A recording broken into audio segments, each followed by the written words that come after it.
Welcome to Day Trading class, the Stock Market Institute. So market வந்து ஒரு all time highல இருக்கு. Almost வந்து Nifty வந்து 26,000 நியரில் இருக்கு.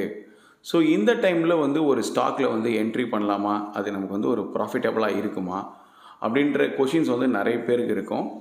ஸோ அதுக்கு முன்னாடி நீங்கள் தம்ப்நெயிலில் பார்த்த மாதிரி ப்ராஃபிட் புக்கிங் அப்படின்றத பற்றி நம்ம இந்த வீடியோவில் பார்க்க போகிறோம். ஸோ ப்ராஃபிட் புக்கிங் அப்படின்னு சொல்லும்போது அது எப்படி இருக்கும்?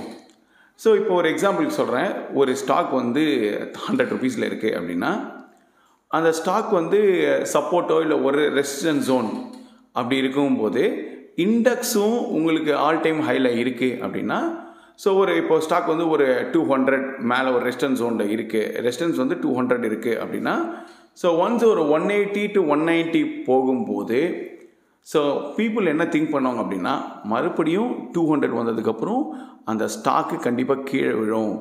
அதே மாதிரி வந்து உங்களுக்கு மார்க்கெட்டும் ஆல் டைம் ஹையில் இருக்குது அப்படின்னா அப்போ அந்த ஸ்டாக்கை செல் பண்ணுவாங்க. The same case Bajaj Finance வந்து ஒரு பஜாஜ் ஹவுசிங் ஃபைனான்ஸ் வந்துச்சு இல்லையா, அதுலேயும் அதே மாதிரி ஒரு எக்ஸாம்பிள் தான். ஸோ கண்டினியூஸாக உங்களுக்கு வந்து ஐபிஓ ரிலீஸ் ஆனதுக்கப்புறம் கண்டினியூஸாக ஒரு 2 to 3 days வந்து ரேலி, நிறைய பேருக்கு வந்து ஒரு 150% வந்து ரிட்டர்ன்ஸ் கிடச்சிருக்கும். பட் ஆல் ஆஃப் சடன் வந்து ஒரு 7% ஒரு டிராஸ்டிக் ஃபால் இருந்திருக்கும். இது என்ன ரீசன்னா ப்ராஃபிட் புக்கிங், அதுதான் ப்ராஃபிட் புக்கிங் சொல்லுவாங்க. ஸோ ஒன்ஸ் ஒரு certain resistance zone market reach ஆகும்போது எல்லாருமே இதுக்கு மேலே மார்க்கெட் ஃபால் ஆகிறதுக்கான பாசிபிலிட்டி இருக்குதுன்னு நினச்சி ஸோ அந்த ஸ்டாக்கை கண்டினியூஸாக செல் பண்ணுவாங்க. ஸோ அப்போது அந்த ஸ்டாக் வந்து கீழே விழும். இன்னும் டெக்னிக்கலாக சொல்லணும் அப்படின்னா அந்த ஸ்டாக்கோடைய சப்ளை வந்து அதிகமாக இருக்கும், டிமாண்ட் வந்து ரொம்ப கம்மி ஆகிடும், அதனால் அந்த ஸ்டாக் ப்ரைஸ் ஃபால் ஆகும். இவ்வளோ தான் ரொம்ப சிம்பிளான ஒரு ரீசன். ஸோ இந்த ப்ராஃபிட் புக்கிங் இப்போ நடக்கிறதுக்கு பாசிபிலிட்டி இருக்கா அப்படின்னா இமீடியட்டாக இந்த வீக்கில் இல்லை, பட் எக்ஸ்பெக்டிங் இந்த அக்டோபரில் நடக்கும்னு நான் எதிர்பார்க்குறேன். என்ன ரீசன் அப்படின்னா மார்க்கெட்டோடைய சென்டிமெண்ட், நம்மளுடைய யூஸ்வலாக இந்தியன் மார்க்கெட்டோடைய சென்டிமெண்ட் வந்து தீபாவளி வந்து ஒரு good season, so in terms of business இல்லை ஒரு ஃபெஸ்டிவல் மோட் அப்படின்னு சொல்லலாம். ஸோ அந்த டைமில் உங்களுக்கு வந்து பார்த்திங்கன்னா மார்க்கெட் இன்னும் கூட நான் என்னுடைய classes online and offline classes இருக்கிற ஸ்டூடெண்ட்ஸ்க்கு நான் ஆல்ரெடி சொல்லியிருந்தேன் 25,500 ஷுவராக வரும் அப்படின்றத நான் கண்டிப்பாக சொல்லியிருந்தேன். ஸோ அதே மாதிரி 25,000 கிராஸ் ஆகிடுச்சு. ஸோ இப்போ உங்களுக்கு இன்னும் டெக்னிக்கல் ஸ்பீக்கிங் சொல்லும்போது ஆர்எஸ்ஐ வந்து உங்களுக்கு கண்டிப்பாக நியர் உங்களுக்கு வந்து ஓவர் பாட் ஜோனில் வரப்போகுது. ஓகேங்களா, ஆர்எஸ்ஐ வந்து உங்களுக்கு ஓவர் பாட் ஜோனில் கிட்டத்தில் இருக்குது. ஸோ ஒன்ஸ் அது ரீச் ஆனவுடனே மார்க்கெட் ஃபால் ஆகும்.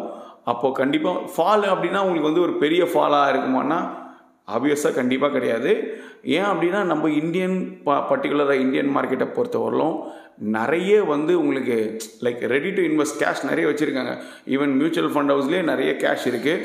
ஸோ ஒன்ஸ் உங்களுக்கு ஃபால் ஆக இட்ஸ் அ பையிங் ஆப்பர்ச்சுனிட்டி மாதிரி தான். ஓகே, அப்போ டிராஸ்டிக் ஃபால் எப்போ இருக்கும் அப்படின்னு எதிர்பார்க்குற நிறைய பேருக்கு அந்த கேள்வி இருக்கும். டிராஸ்டிக் ஃபால் எக்ஸ்பெக்டேஷன் வந்து ஒன்ஸ் இந்த யூஎஸ் எலெக்ஷனுக்கு அப்புறம் எதிர்பார்க்குறேன். நான் எதிர்பார்க்குறது அப்போ தான் எதிர்பார்க்குறேன். இந்த மந்த் ஆஃப் ஜான்வரி வந்து நான் ஒரு பெரிய ஃபால் எதிர்பார்க்குறேன். டில் தென் எனக்கு தெரிஞ்சு எந்த ஃபாலும் இருக்காது. என்ன, பிகாஸ் உங்களுக்கு வந்து இப்போது தீபாவளி சீசன் வரலும் அந்த அக்டோபர் வரலும் உங்களுக்கு எந்த ப்ராப்ளமே இருக்காது. மார்க்கெட் அப்ஸ் அண்ட் டவுன்ஸ் இருந்தாலும் it will be a bullish market. So election result ஒரு பெரிய கேம் சேஞ்சராக இருக்கும், யூஎஸ் எலெக்ஷன் ரிசல்ட். ஓகேங்களா, ஸோ கேம் சேஞ்சர்னால் இன் டேர்ம்ஸ் ஆஃப் பாசிட்டிவும் சொல்லலாம், நெகட்டிவும் சொல்லலாம். ஓகே, ஸோ இப்போ நம்ம இந்தியன் கவர்மெண்ட், இட்ஸ் பொலிட்டிக்கல் பற்றி கிடையாது, இந்தியன் கவர்மெண்ட்டோட ஃபேவராக வந்து யூஎஸ் கவர்மெண்ட் ஃபார்ம் ஆகுது அப்படின்னா கண்டிப்பாக வந்து மார்க்கெட் இன்னும் ரேலி கண்டினியூ ஆகும். அப்படி இல்லைன்னா கண்டிப்பாக வந்து ஒரு கரெக்ஷன் இருக்கிறதுக்கு எதிர்பார்க்கலாம். ஓகேங்களா, ஸோ இதுதான் வந்து ப்ராஃபிட் புக்கிங்க்கு இருக்கிற நெக்ஸ்ட்டு ஒரு 4-5 months மார்க்கெட் இப்படி தான் கண்டிப்பாக இருக்கும். ஓகே, சரி, அப்போது அந்த மாதிரி ஒரு சுச்சுவேஷன் இருக்கும்போது என்ன ஸ்டாக்கில் இன்வெஸ்ட் பண்ணலாம்? இப்போ நிறைய பேருக்கு அது ஒரு கொஷின் இருக்கும். ஓகே, ஸோ என்ன ஸ்டாக்கில் நீங்கள் இன்வெஸ்ட் பண்ணலான்னு கண்டிப்பாக இந்த கேள்வி இருக்கும். ஸோ என்னுடைய சஜஷன் வந்து பார்த்தீங்கன்னா go for gold bees. Okay, so gold bees வந்து ரொம்பவே சூப்பராக இருக்கும். எவ்வளோ மார்க்கெட் கரெக்ஷனாக இருந்தாலும் கண்டிப்பாக இதுக்கு எந்த ப்ராப்ளமும் வராது. கோல்டு பீஸ் ட்ரை பண்ணி பாருங்கள். ஓகே, ஸோ நம்ம டி ட்ரேடிங் இன்ஸ்டியூட்டில் நிறைய ஸ்டாக் மார்க்கெட்டுக்கான கிளாஸஸ் எடுத்துகிட்ருக்கோம். ஓகே, ஸோ எப்படி ஒரு ஆப்ஷன் ட்ரேடிங் பண்ணுறது, ஒரு ஸ்ட்ராட்டஜி எப்படி டிஃபைன் பண்ணுறது, ஸ்க்ரீனர் மூலயமா ஸ்டாக் எப்படி ஃபில்டர் பண்ணுறது, ஸோ இந்த மாதிரி கம்ப்ளீட்டாக A to Z வந்து நம்ம ட்ரேடிங் கோர்ஸ் பண்ணிகிட்ருக்கோம். So both offline as well as online. So இன்ட்ரெஸ்டடாக இருக்கவங்க ஸோ டிஸ்கிரிப்ஷனில் நம்பர் கொடுத்துருக்குறேன், காண்டாக்ட் பண்ணுங்கள்.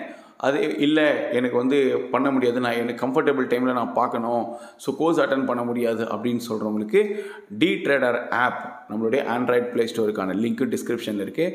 ஸோ அதில் நம்ம ஆன்லைன் கோர்ஸுடைய ப்ரீ ரெக்கார்டட் வீடியோஸ் அவைலபிளாக இருக்குது. ஸோ அதை நீங்கள் யூஸ் பண்ணிக்கலாம். Okay, so hope you enjoy வாட்சிங் வீடியோ. தேங்க்யூ.